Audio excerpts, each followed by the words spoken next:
Guys हम लोग आ चुके हैं हमारे दृष्टि एज के मेंटरशिप के टेस्ट पेपर को वापस से प्रीलिम्स वाले, जो हमारा पार्ट 2 है। ठीक है, पार्ट 1 कल हमारा कंप्लीट हो गया था 25 क्वेश्चन तक। आज हम 26 से शुरू करेंगे। ये टेस्ट नंबर 4 है मेंटरशिप का, पेड मेंटरशिप है इनकी 2026 की। ओके, और ये पॉलिटी से था बेसिकली। आइए शुरू करते हैं इसे हम। भारतीय राज्य व्यवस्था के संबंध में निम्नलिखित कथनों पर विचार कीजिए। पूछा है कौन से सही है। विधान परिषद का अस्तित्व प्रत्येक राज्य को दिया गया संवैधानिक अधिकार है? नहीं। आर्टिकल 169 कहीं भी ये नहीं लिखा हुआ है कि हर राज्य में होगी। बेसिकली अभी 6 राज्यों में है और ऐसा कहीं नहीं लिखा हुआ है पूरे में कि हर राज्य में होना ज़रूरी है, तो ये गलत है। दूसरा, अनुच्छेद 169 में संसद द्वारा पारित विधि के तहत विधान परिषद के गठन या अनुमोदन की अनुमति दी गई है। हाँ, ये राइट है। अगर राज्य विधानमंडल, ठीक है, विशेष बहुमत पारित करके संसद के पास भेजता है कि हमें इसका उन्मूलन या सृजन करना है, तो संसद साधारण बहुमत से पारित करके इसका उन्मूलन या सृजन कर सकती है 169 के तहत। ओके, सेकंड राइट है। विधान परिषद के सदस्यों का चुनाव विधानसभा के सदस्यों के समान ही होता है, तो ये गलत हो जाएगा। विधानसभा का चुनाव प्रत्यक्ष चुनाव होता है ना, और विधान परिषद का चुनाव अप्रत्यक्ष होता है। ठीक है, तो ये यहाँ गलत हो जाएगा, तो यहाँ पे ओनली बी राइट है। ठीक है, ये इंग्लिश मीडियम के लिए आप लोग इसे देख लीजिए। आप लोग पॉज करके इसे देख सकते हैं। ओके, क्वेश्चन नंबर 27, निम्नलिखित कथनों पर विचार कीजिए, कौन सा सही है। राज्य विधानमंडल के विशेषाधिकार संविधान के अंतर्गत संहिताबद्ध है। ठीक है, सबसे पहले तो विशेषाधिकार राज्य विधानमंडल के, इसका मतलब आर्टिकल 194 की बात कर रहा है। संहिताबद्ध होने का मीनिंग है कि कानून बना हुआ है उनके ऊपर, और अगर कुछ जो भी इसका उल्लंघन करता है तो उसके ऊपर सजा होगी। ठीक है, तो ये नहीं हुआ है अभी तक, संहिताबद्ध नहीं किया गया। इसके ऊपर बहुत सारी कमिटीज़ बनी और अभी भी करंट में बहुत सारे जो उल्लंघन करते हैं उनके नामों के ऊपर सदन में चर्चा होती रहती है, तो ये अभी तक संहिताबद्ध नहीं किया गया, पहला गलत है। दूसरा, राज्य विधानमंडल के किसी सदन द्वारा विशेष अधिकार के उल्लंघन हेतु दंडित करने की शक्ति न्यायिक समीक्षा के अधीन है, ये राइट है, क्योंकि 2007 का केस है, राजा रामपाल केस। ठीक है, राजा रामपाल केस है, उसमें सुप्रीम कोर्ट का आदेश था कि ये न्यायिक समीक्षा के अधीन है, तो सेकेंड राइट होगा, इसमें भी आंसर बी ही होगा। ओके, क्वेश्चन नंबर 23, निम्नलिखित में से कौन सा विधेयक राज्य विधान परिषद में प्रस्तुत किया जा सकता है। ऐसा मान लो ना, ये राज्यसभा है, ठीक है, और जो विधानसभा होती है वो लोकसभा के सिमिलर है। ठीक है, अब एक काम देखो, ये लोकसभा में आता है, ये लोकसभा में आता है, और ये लोकसभा में आता है। ये राज्यसभा में ये तीनों नहीं आते हैं। ठीक है, इसका मतलब है कि विधान परिषद, जो कि हमने राज्यसभा की जैसी मानी थी, उसमें भी सिर्फ साधारण विधेयक ही आ सकता है। वित्त विधेयक प्रकार 1 और धन विधेयक, संविधान संशोधन विधेयक, ये नहीं आता है। एक चीज़ और है, संविधान संशोधन विधेयक विधानसभा में भी नहीं आता है। ठीक है, तो इसका आंसर ओनली ए आएगा। क्वेश्चन नंबर 29, 73rd संविधान संशोधन अधिनियम के संबंध में निम्नलिखित कथनों पर विचार कीजिए। पूछा क्या इसने, कौन सा सही है। ठीक है, 73वें संशोधन द्वारा संविधान में भाग 9 और 12वीं अनुसूची को शामिल किया गया था? नहीं, 11वीं अनुसूची शामिल की गई थी, 12वीं 74th अमेंडमेंट से शामिल की गई थी। ओके, दूसरा, राज्य निर्वाचन आयोग का गठन संविधान के अनुच्छेद 243 के अंतर्गत होता है। ठीक है, ये राइट होगा। क्यों? फैक्चुअल है, वेयर एक्ट आप पढ़ोगे या जो भी कॉन्स्टिट्यूशन की आप बुक पढ़ते हो उसमें दिया हुआ है, तो ये फैक्चुअल डाटा है, ये राइट होगा। थर्ड, ग्राम मध्यवर्ती और जिला स्तर पर पंचायतों का गठन सभी राज्यों के लिए अनिवार्य प्रावधान है, जिनमें 20 लाख से कम जनसंख्या वाले राज्य भी शामिल हैं। एक चीज़ देखना, कभी भी जहाँ सभी लिखा है और जहाँ कुछ लिखा है, इन पे ध्यान रखना। जहाँ सभी लिखा है वो मोस्टली गलत होते हैं, और जहाँ कुछ लिखा है वहाँ राइट होता है। ठीक है, मध्यवर्ती जिला है ना, जो मध्यवर्ती स्तर है, अनिवार्य नहीं है। जहाँ 20 लाख से कम है वहाँ नहीं बनेगा, जहाँ 20 लाख से ज़्यादा है वहीं बनाने के लिए अनिवार्य है, मतलब बनाना चाहिए, अनिवार्य कहीं नहीं कर रखा है, तो ये भी गलत होगा। तो पहला तीसरा गलत है। चौथा, संविधान के अनुसार पंचायतों का कार्यकाल 5 वर्ष से अधिक किया जा सकता है? नहीं, जो विघटित भी होती है ना, उसका भी कार्यकाल वापस अगर इलेक्ट हो गया आती है तो बस बची हुई अवधि के लिए ही होता है, पूरे 5 साल के लिए नहीं होता है। और इसमें डायरेक्ट कह रखा है 6 महीने के अंदर अंदर वापस इलेक्शन कराओ। ठीक है, तो ये गलत हो जाएगा, इसका मतलब आंसर कौन सा होगा, ओनली बी। ठीक है, क्वेश्चन नंबर 30, नेक्स्ट क्वेश्चन। संविधान की 11वीं अनुसूची, इसका मतलब 73rd अमेंडमेंट, पंचायत की बात कर रहा है ये, ठीक है, पंचायतों के काम की बात हो रही है। 11वीं अनुसूची में टोटल 29 वर्क्स दिए हुए हैं जो लिखे हुए हैं। कूट का प्रयोग करें और सही उत्तर चुनिए। देखिए कॉमन सेंस से करें, ये 29 काम है, याद नहीं होते हैं, हमें ऐसे ही देखने होंगे। पहला, तकनीकी शिक्षा। देखिए तकनीकी शिक्षा कोई भी पंचायत आईआईटी जैसी पढ़ाई या डिप्लोमा आईटीआई ये सब नहीं कराती है, ठीक है, उनके पास उतनी पावर नहीं है। दूसरा, लघु अनुपज, ठीक है। तीसरा, पुस्तकालय लाइब्रेरी, ओके। चौथा, लोक स्वास्थ्य और स्वच्छता, हाँ, तालाब वगैरह साफ कराते रहते हैं और पुस्तकालय का निर्माण कराते हैं। बहुत सारे राजस्थान के, आपने अभी करंट में देखा होगा, राजस्थान के सरपंचों ने मिलके लाइब्रेरीज खोली हैं, ठीक है। तो इसमें 2, 3 और 4 राइट होगा। नेक्स्ट क्वेश्चन 31, पंचायत अनुसूचित क्षेत्र तक विस्तारित अधिनियम 1996। ये क्वेश्चन है पैसा एक्ट, ठीक है, पैसा एक्ट पे, और पूछा क्या है, कितने सही हैं, ठीक है। यह संपूर्ण भारत में अनुसूचित जनजातियों के सभी ग्रामीण क्षेत्रों पर लागू होते, नहीं, ये गलत है। Only 5th schedule, even 6th schedule पे भी ये लागू नहीं है। इसके लिए मैसा की बात की गई थी कि मैसा लाएंगे पैसा के जैसा, बट वो नहीं लाया आज तक, तो ये गलत है, सभी नहीं, ओनली 5th शेड्यूल स्टेट्स, जो कि 10 राज्य हैं टोटल अभी, ठीक है। सेकेंड, इसमें यह प्रावधान किया गया है कि अनुसूचित क्षेत्रों में भूमि अधिग्रहण से पूर्व ग्राम सभा से परामर्श किया जाना चाहिए, ठीक है। दिलीप सिंह भूरिया जी लाए थे ये, और ये राइट है कि भूमि अधिग्रहण से पूर्व ग्राम सभा से परामर्श किया जाएगा। जो भी सरकारी क्षेत्र होते हैं और वो कंपनी वगैरह जो भी आती है, तो उससे पहले एक बार परामर्श किया जाता है, ठीक है। थर्ड, राज्य विधानमंडल को पैसा के कार्यान्वयन के लिए विधि निर्माण का अधिकार है, राइट है। देखिए पैसा एक तरीके से समझ लो पंचायत है, और बेसिकली पंचायत के जो भी कानून निर्माण है वो राज्य विधानमंडल को ही दिए गए हैं बनाने के लिए, ओके। फोर्थ, पैसा अनुसूचित क्षेत्रों से संबंधित सभी राज्य स्तरीय विधानों पर अधिभावी होगा, नहीं, सभी पर नहीं होगा, जो इस क्षेत्र को इफेक्ट करेंगे उन्हीं पे होगा, ठीक है, सभी पे नहीं होगा। तो कौन कौन सा गलत है, चौथा गलत है, पहला गलत है, यानी सिर्फ 2 राइट है यहाँ पे, ओके। नेक्स्ट क्वेश्चन 32, निम्नलिखित में से किस समिति ने पंचायती राज संस्थाओं को संवैधानिक दर्जा देने की सिफारिश की थी। मतलब 73rd अमेंडमेंट से पहले की बात हो रही है। किस किसने सिफारिश की थी। बलवंत राय मेहता समिति, ये 1957 में आई थी, जिसने 3 स्टेज वाली पंचायत की बात की थी, बट इसने संवैधानिक दर्जे की बात नहीं की थी, ठीक है। सेकंड, जीवी के राव समिति, ये कार्य क्यों नहीं हो पा रहा है समीक्षा के लिए था, कि मतलब ढंग से एप्लीकेबल क्यों नहीं हो रही है, 1985 में आई थी। चौथा, LM सिंघवी समिति, ये आई थी 1986 में, ठीक है, और इसने संवैधानिक दर्जे की बात की थी, ठीक है, ये राइट है, सी। डी है अशोक मेहता समिति, जो कि इन्होंने 2 स्तरीय पंचायत रखने की बात की थी, ठीक है, और ये आए थे 1977 में, बट इन्होंने संवैधानिक दर्जा देने की बात नहीं की थी, तो आंसर होगा सी हमारा, है ना। नेक्स्ट क्वेश्चन एक बार ये इंग्लिश मीडियम वाले देख लेंगे और इसे पॉज कर लेंगे, ठीक है।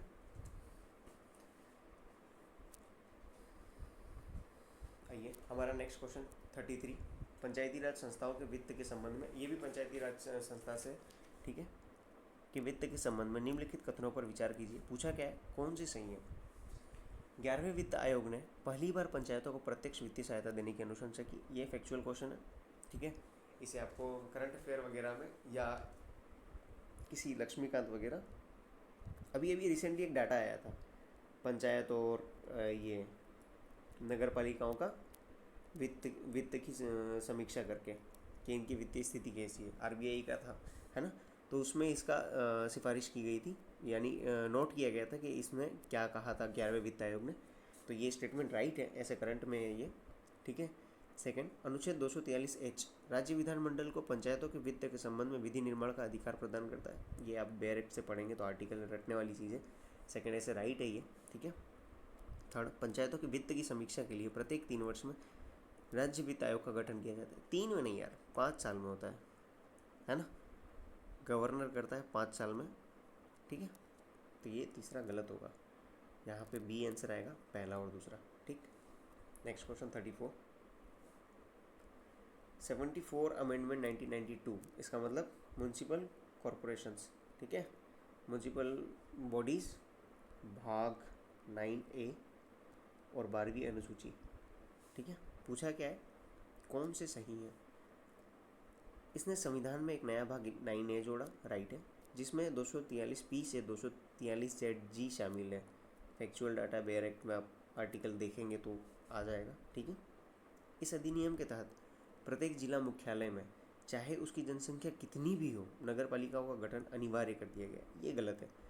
जनसंख्या के ऊपर ही डिपेंड करता है नगर पालिका और पंचायतों, ग्राम पंचायत, मध्यवर्ती, इन सब का बनाना, ठीक है। दूसरा गलत होगा।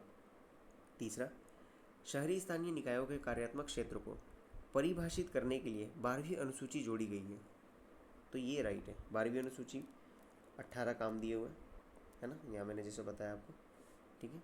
चौथा, इसमें महिलाओं के लिए सीटों के आरक्षण का प्रावधान है, किंतु SC/ST के लिए आरक्षण को राज्य विधानमंडल के विवेक पर छोड़ा गया। ये गलत है। OBC के लिए छोड़ा गया है, SC/ST के लिए नहीं छोड़ा गया है, ठीक है। तो चौथा और दूसरा गलत है, इसका मतलब इसका आंसर डी होगा। फर्स्ट और थर्ड राइट है, ठीक है। नेक्स्ट क्वेश्चन, निम्नलिखित कथनों पर विचार कीजिए। पूछा क्या है इसमें हमसे, 35 में कौन सा सही है, ठीक है। आइए एक बार पढ़ते हैं। बंदरगाहों और बंदरगाह क्षेत्र के प्रशासन और प्रबंधन के लिए संसद की विधि के अंतर्गत एक पतन न्यास बोर्ड का गठन किया जाता है। हाँ राइट है, ये गठन किया जाता है, जो कि देखिए वैधानिक होता है, क्योंकि इसके लिए संसद एक्ट बना के इसे पारित करती है बनाने के लिए, पोर्ट अथॉरिटी बनती है जो, ठीक है। और इसमें ये होता है ना कि इलेक्टेड प्लस अपॉइंटेड दोनों होते हैं, ठीक है। इनके जो मेंबर होते हैं इलेक्ट भी होते हैं और अपॉइंट भी होते हैं, ठीक। सेकंड स्टेटमेंट क्या है, किसी छोटे शहर के प्रशासन के लिए राज्य की विधि के अंतर्गत शहरी क्षेत्र समिति का गठन किया जाता है। छोटे शहर के प्रशासन के लिए राज्य की विधि के अंतर्गत शहरी क्षेत्र समिति का गठन किया जाता है, ये राइट है। या तो देखो ये भी वैधानिक होती है, या तो ये पूर्णतः इलेक्टेड होती है या पूर्णतः अपॉइंटेड होती है, ठीक है। और या फिर आंशिक रूप से इलेक्टेड और अपॉइंटेड दोनों हो सकती है, ठीक है। ये राइट होगा। तीसरा, जिन क्षेत्रों में सैन्यकर्मी तैनात हैं वहाँ नगरपालिका प्रशासन के लिए एक केंद्रीय विधि के तहत एक छावनी बोर्ड की स्थापना की जाती है। आपने आगरा कैंट सुना होगा, बनारस कैंट सुना होगा, कानपुर कैंट सुना होगा, यहाँ पे सैन्यकर्मी तैनात हैं। एक चीज़ नोट करना, ये राज्य की विधि लिखा हुआ है छोटे शहर के प्रशासन के लिए, जहाँ सैन्यकर्मी है यहाँ केंद्रीय विधि लिखा हुआ है, और नगर पालिका प्रशासन के लिए छावनी बोर्ड की स्थापना की जाती है, ये राइट है, ठीक है। अब ये जो बनता है ना, ये आंशिक रूप से इलेक्टेड और अपॉइंटेड दोनों को मिला के बनता है, ठीक है। तो इसमें तीनों राइट है। नेक्स्ट क्वेश्चन, क्वेश्चन नंबर 36, केंद्रीय स्थानीय स्वशासन परिषद, ठीक है, जो अंतर्राज्यीय परिषद है ना उसके जैसा है। अब पूछा है कौन से सही है। इसकी स्थापना अनुच्छेद 263 के तहत सलाहकारी निकाय के रूप में की गई थी, राइट है। ये राष्ट्रपति करते हैं इसकी स्थापना, ठीक है। जो अंतर्राज्यीय परिषद है ना वैसे ही ये भी जो स्थानीय स्वशासन के लिए है, ठीक है। तो पहला ये राइट है। दूसरा, वर्तमान में इसकी अध्यक्षता आवासन एवं शहरी कार्यों के मंत्री करते हैं, ये राइट स्टेटमेंट है। थर्ड, इसके कार्य ग्रामीण स्थानीय सरकार के मामलों तक ही सीमित है। देखो ये गलत है, क्योंकि 1958 में इसमें सिर्फ शहरी छोड़ा है, पहले ग्रामीण प्लस शहरी था, बट 1958 के बाद से अब सिर्फ ये शहरी मामलों तक ही सीमित है। तो तीसरा गलत हो जाएगा, इसमें ए आंसर आएगा, पहला और दूसरा, ओके। नेक्स्ट क्वेश्चन, शहरी स्थानीय निकायों की वित्त की संरचना के संबंध में कथनों पर विचार कीजिए। पूछा क्या है, कौन से सही है। पहला, नगर पालिका राज्य विधानमंडल की अनुमति के बिना स्वतंत्र रूप से कराधान कर सकती है, नहीं। 74 अमेंडमेंट में साफ साफ लिखा हुआ है कि जो स्टेट लेजिस्लेचर है वही जो काम देगी वही करना है। वो 18 जो काम लिखे हुए हैं ना 12वीं अनुसूची में, वो भी जब तक उनको अपॉइंट ना किए जाए तब तक ये नहीं करेंगे, ठीक है। सेकंड, भारत में अधिकांश नगर पालिकाओं के लिए संपत्ति कर आय का प्रमुख स्रोत है, ये राइट है। आरबीआई की जो रिपोर्ट है ना, मैंने अभी जो पंचायत और नगर पालिकाओं की वित्त स्थिति, वो उस रिपोर्ट में कहा गया है कि जो संपत्ति कर है वो इनकी आय का प्रमुख स्रोत है। थर्ड, 74वें संशोधन ने राज्य के लिए नगर पालिकाओं को राजस्व सृजन संबंधी शक्तियाँ प्रदान करना अनिवार्य कर दिया है, नहीं अनिवार्य नहीं है, ये इनके विवेक पे, ठीक है। विधानमंडल के विवेक पे, अनिवार्य नहीं है, तो ये गलत हो जाएगा। ठीक है। चौथा, नगर पालिकाएं केंद्र सरकार द्वारा प्रायोजित योजनाओं तथा वित्त आयोग के अनुदानों से भी निधि प्राप्त कर सकती है, ये राइट है। आपने वो स्वच्छ भारत मिशन, अर्बन और अमृत पहल ये सुना होगा, तो इसका जो पैसा आता है वो नगर पालिकाओं को मिलता है। ठीक है, तो इसमें दूसरा और चौथा राइट है, मतलब आंसर ए होगा। ठीक है, ये इंग्लिश मीडियम वाले एक बार क्वेश्चंस देख लें और इसे स्टॉप कर लेंगे। ठीक है,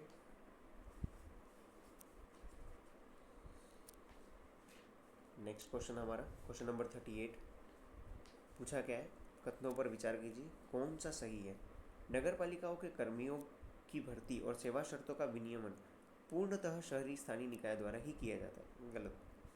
74 में साफ साफ लिखा हुआ है कि जो भी एक्ट होंगे वो राज्य विधानमंडल या गवर्नर मिलकर तैयार करेंगे, तो ये गलत हो जाएगा। ठीक है। दूसरा, 74th अमेंडमेंट द्वारा अनुच्छेद 243(b) के अंतर्गत नगर पालिका म्यूनसिपल कैडर का गठन अनिवार्य कर दिया गया है। नहीं, अनिवार्य नहीं है, ये भी विवेक पे है, करना होगा, जरूरी होगा तो किया जाएगा, ऐसे ही नहीं बनाया जाएगा। ठीक है, तो इसमें आंसर डी आएगा। नेक्स्ट क्वेश्चन, क्वेश्चन नंबर 39 निम्नलिखित कथनों पर विचार कीजिए। पूछा क्या है, कौन सही नहीं है, अब ध्यान रखना, सही नहीं पूछा है। लोक लेखा समिति की स्थापना भारत शासन अधिनियम 1919 के तहत की गई थी, राइट है। 1921 में इसकी स्थापना की गई थी फर्स्ट टाइम, और 1919 के तहत लोक लेखा समिति सबसे पहले तो देख लीजिए एक स्थायी समिति है। ठीक है, हर साल बनाई जाती है और इसका इलेक्शन प्रतिवर्ष चुने जाते हैं सदस्य। ठीक है, कोई भी मंत्री इसका नहीं होता है सदस्य, और 1 साल का टेन्योर होता है इसमें। दूसरा, एकल हस्तांतरणीय मत, जो राष्ट्रपति का इलेक्शन होता है ना, उस टाइप का इसका मत प्रणाली होती है, और इसका अध्यक्ष जो होता है इन्हीं के सदस्यों के बीच में से चुना जाता है। ठीक है, तो पहला राइट है। दूसरा, कोई मंत्री लोक लेखा समिति का सदस्य हो सकता है, नहीं, अभी मैंने बताया नहीं हो सकता।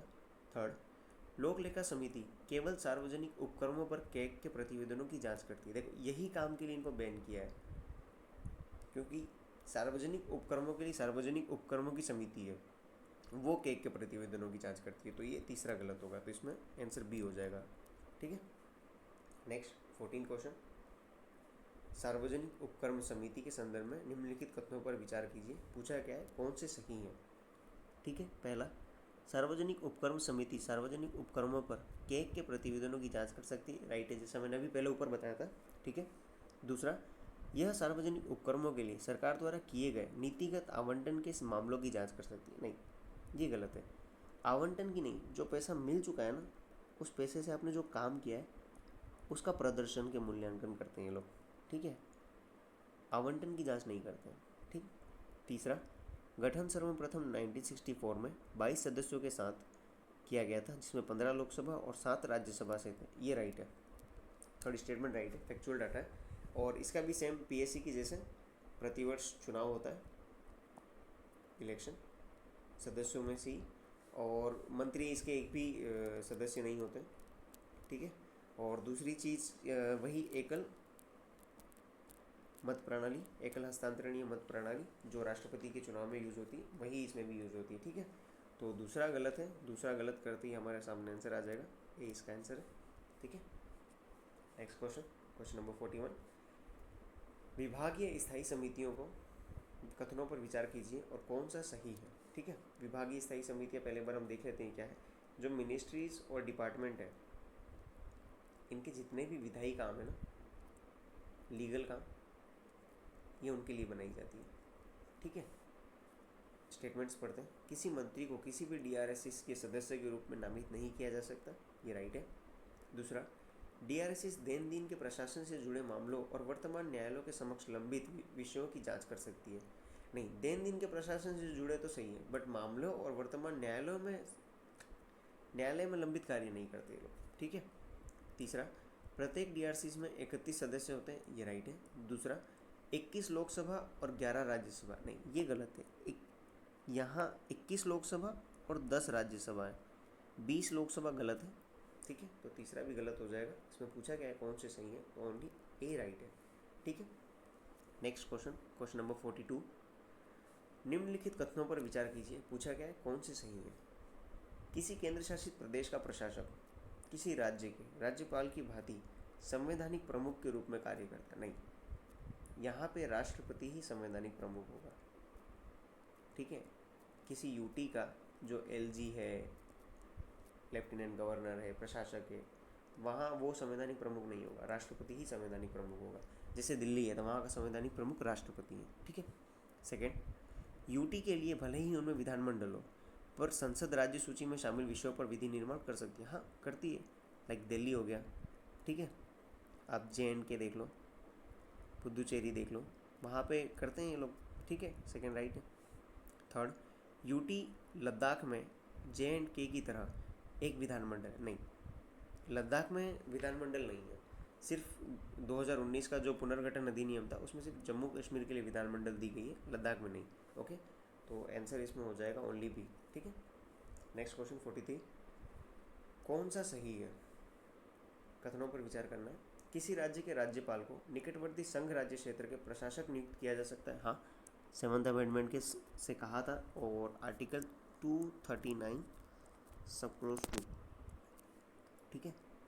अब जब ये राज्यपाल निकटवर्ती का काम करेगा ना तो राष्ट्रपति के अधीन होगा। ठीक है, राष्ट्रपति के अधीन होगा, किसी मिनिस्टर की नहीं सुनेगा। जैसे राज्य में मिनिस्टर्स की सलाह के साथ काम करते हैं ना, वहाँ जो निकटवर्ती में होंगे वहाँ ये काम नहीं, ये राष्ट्रपति के अधीन काम होगा। ठीक है। दूसरा, आर्टिकल 239 ने दिल्ली और पुदुचेरी दोनों के लिए एक स्थानीय विधानमंडल और मंत्रिपरिषद का गठन का प्रावधान करता है। देखिए 239 ने ओनली फॉर पुदुचेरी है, दिल्ली के लिए ना 69th अमेंडमेंट से 239 ए लाया गया था, वो है दिल्ली के लिए। तो सेकेंड स्टेटमेंट गलत हो जाएगा, ओनली ए आएगा यहाँ पे। ठीक, आइए नेक्स्ट क्वेश्चन की तरफ चलते हैं। एक बार इंग्लिश मीडियम वाले इसे पॉज करके देख लें।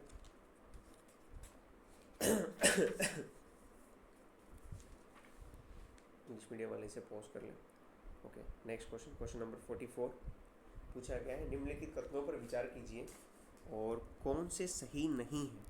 ओके, अनुसूचित क्षेत्रों की घोषणा के मानदंड संविधान में स्पष्ट रूप से उल्लेखित नहीं, कभी कहीं भी जो 5th शेड्यूल है, 6th शेड्यूल है, अभी तक कहीं पे भी स्पष्ट मानदंड नहीं दिए हुए। ठीक है, तो पहला गलत है। दूसरा, राष्ट्रपति अनुसूचित क्षेत्र में शांति और सुशासन के लिए नियमावली बना सकते हैं। ओके, जिसमें अनुसूचित जनजाति यानी ट्राइबल्स के बीच भूमि हस्तांतरण को प्रतिबंधित करना भी शामिल है। देखो यहाँ तक राइट है, नियमावली बना सकते हैं, बट भूमि हस्तांतरण को रोकने का काम गवर्नर करता है, राज्यपाल, तो ये गलत हो जाएगा। थर्ड स्टेटमेंट, राष्ट्रपति द्वारा प्रत्येक 10 वर्ष में अनुसूचित क्षेत्र और अनुसूचित जनजातियों के लिए एक आयोग नियुक्त करना आवश्यक है। इसका मतलब क्षेत्र और जनजाति 5th शेड्यूल की बात हो रही है ना, तो ये गलत है। ये आप कभी भी कर सकते हैं, कभी भी आयोग नियुक्त कर सकते हैं। जो 10 वर्ष वाला था ना, वो संविधान लागू होने के बाद का था टाइम पीरियड, उसके 10 वर्ष बाद करना था। अब आयोग नियुक्त करना हो तो कभी भी कर सकते हैं राष्ट्रपति। तो पहला, दूसरा और तीसरा तीनों गलत है। इसमें कौन से गलत है ये पूछा था, तो डी आएगा। ओके, क्वेश्चन नंबर 45, भारत के संविधान की 6ठी अनुसूची 6th शेड्यूल के संबंध में कथनों पर विचार कीजिए और पूछा है कौन से सही है। पहला, 6ठी अनुसूची में सभी पूर्वोत्तर राज्यों में स्वायत्त जिलों का प्रावधान नहीं, ओनली 4 स्टेट्स हैं। ठीक है, असम, मेघालय, यहाँ पर है त्रिपुरा और मिजोरम, बस इन्हीं 4 राज्यों में, सभी में नहीं है ना, तो ये गलत होगा। दूसरा, किसी स्वायत्त जिले में विभिन्न जनजातियाँ निवास करती हैं तो राज्यपाल उस जिले को स्वायत्त क्षेत्र में विभाजित कर सकता है, ये राइट होगा। ठीक है, याद रखना 6th शेड्यूल में राज्यपाल को बहुत ज़्यादा पावर दे रखी है। ठीक है। थर्ड, 6ठी अनुसूची के अंतर्गत जिला परिषदें राज्यपाल की सहमति के अधीन भूमि, विवाह और सामाजिक रीति रिवाज जैसे विषयों पर कानून बना सकती है। ठीक है, ये भी राइट होगा, तो इसमें आंसर हो जाएगा ए। ओके, क्वेश्चन नंबर 46, निम्नलिखित कथनों पर विचार कीजिए, पूछा क्या है, कौन से सही हैं। ओके, स्टेटमेंट पढ़ते हैं। न्यायाधीशों की नियुक्ति के लिए कॉलेजियम प्रणाली की स्थापना द्वितीय न्यायाधीश मामले 1993 द्वारा की गई थी। बाद में 99 अमेंडमेंट्स से 2014 द्वारा इसे संवैधानिक दर्जा गया। ये देखो यहाँ तक तो राइट है, 1993 द्वारा कॉलेजियम प्रणाली की स्थापना से दिया गया था, बट ये जो 1990 है ना, इसको 2015 में 99वें संविधान संशोधन को असंवैधानिक घोषित किया था, इसे ही एनजेक कहते हैं। ठीक है, तो तो ये गलत हो जाएगा, संवैधानिक दर्जा नहीं दिया था, असंवैधानिक घोषित कर दिया था। ठीक है। सेकंड, अनुच्छेद 127 के तहत राष्ट्रपति भारत के मुख्य न्यायाधीश की सिफारिश पर सर्वोच्च न्यायालय के लिए एक तदर्थ एडहॉक न्यायाधीश की नियुक्ति कर सकते हैं। हाँ, आर्टिकल 127 राइट है, एडहॉक की नियुक्ति करते हैं राष्ट्रपति। ओके। थर्ड स्टेटमेंट, संविधान में सर्वोच्च न्यायालय के न्यायाधीश के रूप में नियुक्ति के लिए कोई न्यूनतम आयु निर्धारित नहीं की गई। हाँ राइट है, 65 दे रखा है सुप्रीम कोर्ट के लिए और हाई कोर्ट के लिए 62, ये रिटायरमेंट एज दे रखी है, बट जो न्यूनतम आयु है वो नहीं दी हुई है कि कितनी उम्र वाले को बनाया जाएगा। तो थर्ड राइट है और सेकंड राइट है, तो आंसर ये होगा, क्योंकि पहला गलत था तो ये यहाँ ऐसे ही कट जाएंगे, है ना। आइए नेक्स्ट क्वेश्चन 47, सर्वोच्च न्यायालय के न्यायाधीशों के पद से हटाने की संदर्भ में निम्नलिखित कथनों पर विचार कीजिए। पूछा है कथन कौन से सही है। ये अभी जो दिल्ली हाई कोर्ट के एक जज को रिमूवल चल रहा है ना, करंट प्लस स्टैटिक में जाएगा ये क्वेश्चन। ठीक है। पहला, हटाए जाने का आधार सिद्ध कदाचार या असमर्थता है, जैसा कि अनुच्छेद 124(4) में उपबंधित है। ठीक है। कहीं कहीं अगर महाभियोग लिखा रहता है ना तो वो काट देना, कहीं भी महाभियोग नहीं लिखा हुआ है संविधान में इनके लिए। ठीक है। दूसरा, लोकसभा के मामले में हटाए जाने का प्रस्ताव पर 50 सदस्यों के हस्ताक्षर होने चाहिए। देखो 50 सदस्य राज्यसभा में चाहिए, ठीक है, लोकसभा में चाहिए 100, तो ये गलत है। थर्ड, अभी तक सर्वोच्च न्यायालय के किसी भी न्यायाधीश को पद से नहीं हटाया गया। देखो ये राइट है। केस चला था वी रामास्वामी पे, ठीक है, वी रामास्वामी जी पे केस चला था, बट वो एक सेशन में ये पूरा प्रोसेस पूरा करना होता है तो वो हुआ नहीं था, तो हटाए नहीं गए थे वो। ठीक है। चौथा, हटाए जाने की प्रक्रिया न्यायाधीश जांच अधिनियम 1968 में निर्धारित की गई है। राइट है। देखो सिर्फ बेस दिया हुआ है संविधान में, कैसे हटाना है ये पूरा प्रोसीजर इस एक्ट में निर्धारित किया हुआ है। ठीक है। तो कौन कौन, सेकंड गलत है ना अपना, तो सेकंड काट दो। और पूछा क्या है, कौन कौन से सही है, फर्स्ट, थर्ड और फोर्थ, तो चौथा भी राइट है ना, तो इसका आंसर बी आएगा। यहाँ 3 अगर 4 होता तो ये भी राइट होता, बट ये नहीं है, तो सिर्फ इसका आंसर बी हो जाएगा। ठीक है। क्वेश्चन नंबर 48, सर्वोच्च न्यायालय के अधिकार क्षेत्र के संबंध में निम्नलिखित कथनों पर विचार कीजिए। पूछा गया कितने सही नहीं है। अनुच्छेद 131 के अंतर्गत मूल क्षेत्राधिकार में 2 या 2 से अधिक राज्यों के बीच विवाद शामिल है, जिनमें अंतर्राज्यीय नदी जल विवाद भी शामिल है। देखो 131 में ना परंतुक लगा हुआ है, ठीक है, उस परंतुक में बहुत कुछ लिखा हुआ है, जैसे कि अगर मूल संधि संविधान लागू होने से पहले कोई ट्रीटी की हुई है या कोई मान्यता है, तो वो उसके ऊपर ये सवाल नहीं आएंगे। और बहुत सारे अपवाद भी दिए हुए हैं, जैसे वित्त आयोग का पैसे की बात है, तो वो सब वाले इसमें नहीं आते, तो ये पहला गलत हो जाएगा। वैसे अंतर्राज्यीय जल नदी जल विवाद भी नहीं आएगा, क्योंकि इसके लिए ट्रिब्यूनल्स का और इसका गठन का वो किया हुआ है। ठीक है, तो ये गलत है। अनुच्छेद 32 के तहत सर्वोच्च न्यायालय का रीट क्षेत्राधिकार अनुच्छेद 226 के तहत उच्च न्यायालयों के रीट क्षेत्राधिकार से अधिक है, ये गलत है। हाई कोर्ट का ज़्यादा व्यापक है। ठीक है, हाई कोर्ट अन्य कानूनों पे भी रीट जारी कर सकता है, सुप्रीम कोर्ट नहीं, तो ये गलत हो जाएगा, ये ऊपर नीचे। ठीक है। थर्ड, अनुच्छेद 136 के अंतर्गत विशेष अनुमति द्वारा अपील भारत की किसी भी न्यायालय या न्यायाधिकरण में की जा सकती है, जिसमें सैन्य न्यायालय शामिल नहीं है। हाँ, क्योंकि सैन्य न्यायालय का अपना एक ट्रिब्यूनल होता है, तो उन्हें इसमें शामिल नहीं किया हुआ है। ठीक है, तो ये स्टेटमेंट भी राइट होगा। तो पूछा क्या है कि इतने सही नहीं है, इसमें आंसर भी आएगा। ये जो था आर्टिकल से रिलेटेड, ये आप बेयर एक्ट पढ़ेंगे ना, तो ये फैक्चुअल डाटा है, यानी फैक्चुअल चीज़ें हैं, वहाँ पे क्लियरली लिखी मेंशन की हुई है। ठीक है, तो ये स्टैटिक पोर्शन है, इंग्लिश मीडियम वाले एक बार ये देख लें।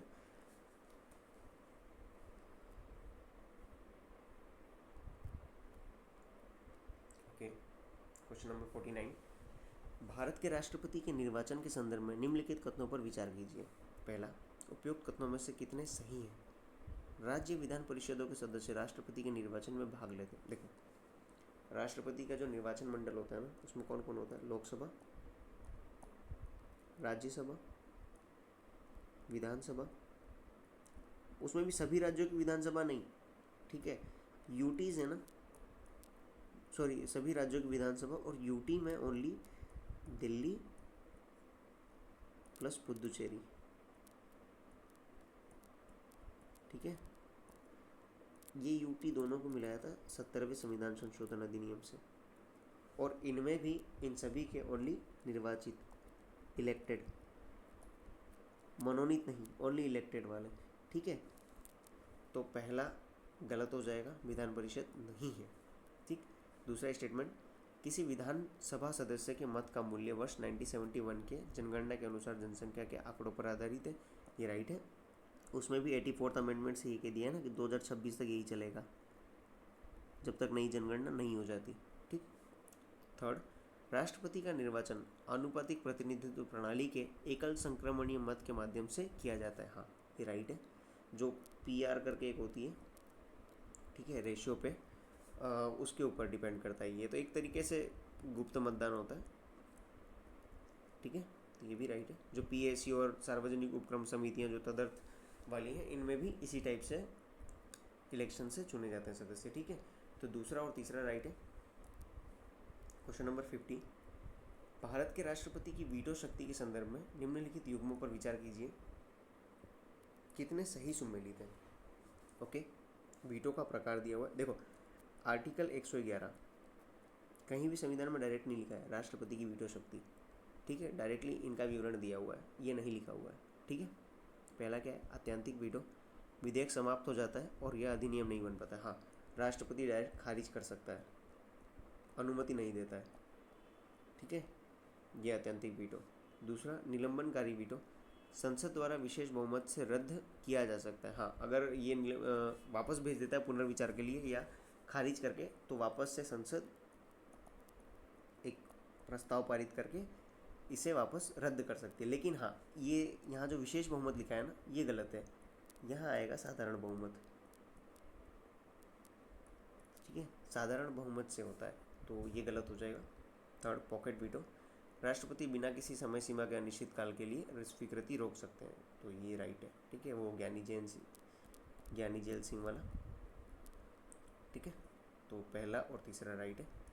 दो, डाकघर अधिनियम था जिसे इन्होंने कोई ना तो स्वीकृति दी ना खारिज किया। ओके, थैंक यू गाइस आज के लिए। जो भी नेक्स्ट पार्ट होगा वो कल आएगा, पार्ट 3, पार्ट 4। मैं 25 क्वेश्चन करा रहा हूँ ताकि इजी रहे हमें रिवीजन करने में। Okay, thank you guys.